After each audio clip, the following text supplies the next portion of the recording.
많은 도움이 필요합니다. 우리 아이니를 위해서 여러분의 소중한 사랑을 나누어 주세요. 여러분 도와주세요. 네, 10년 전에 기부금을 요청하던 이영학의 모습입니다. 하지만 이렇게 모금한 12억 원을 호화 생활에 썼습니다. 이와 별개로 새희망 씨앗이라는 단체는 128억 원의 기부금을 받아서 정작 2억 원만 후원금으로 썼습니다. 나머지는 임원의 아파트 구입, 골프 여행 이런 데 들어갔습니다. 이런 사건이 일어나면서 과연 내가 낸 기부금이 제대로 쓰이고 있을까 하는 의문을 제기하는 분들 많습니다. 김진선 씨를 비롯한 다수의 시청자분들께서 팩트체크팀에 문의를 해주셨습니다. 오대영 기자, 기부금이 어디에 얼마가 쓰이는지 이게 확인이 가능한 겁니까? 모든 사용처가 다 확인되진 않습니다. 네. 가장 큰 문제는요. 모금 단체가 얼마나 되는지 전체 현황 파악이 안 된다는 겁니다. 정부 통계도 없습니다. 그래서 공익법인으로 추산을 할 수밖에 없습니다. 그 숫자는 3만 4천여 개입니다. 이 중에서 24.7%인 8,500여 곳만 사용처 공개가 법으로 의무화되어 있습니다.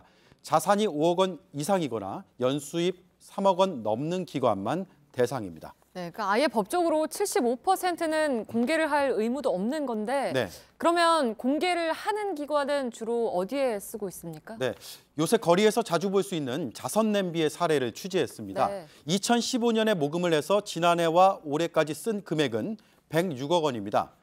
아동 청소년 8억 7천만 원, 노인 장애인 5억 4천만 원, 여성 한부모 또 다문화 1억 9천만 원, 긴급구호 위기가정 6억 6천만 원, 사회적 소수자 5억 8천만 원 등입니다.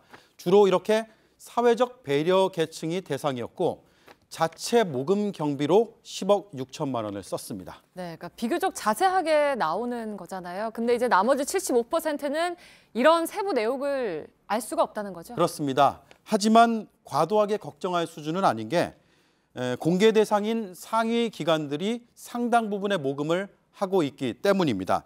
큰 문제는 공개가 되지 않는 소규모 단체들입니다. 일부의 불투명한 사례가 기부 문화 전체를 위축시키는 결과를 낳을 수 있는 겁니다. 네, 그래서 이제 아예 의무 공개 대상을 모든 기관으로 늘리면 되지 않겠냐 하는 얘기도 있지 않습니까? 네, 그게 전문가들이 지속적으로 문제를 제기했던 부분입니다. 네.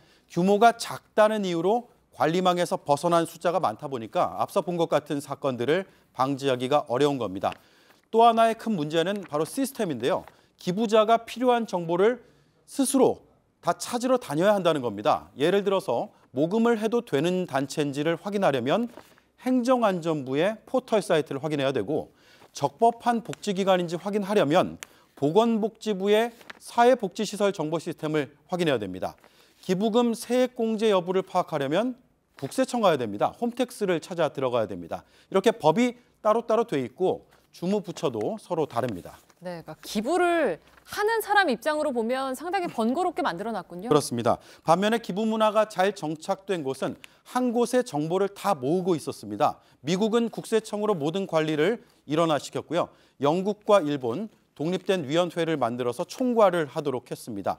통합된 관리로 기부자는 편리함을 느끼고 또 모금 기관은 투명함을 높이는 효과를 얻고 있습니다. 네, 팩트체크 오대영 기자였습니다.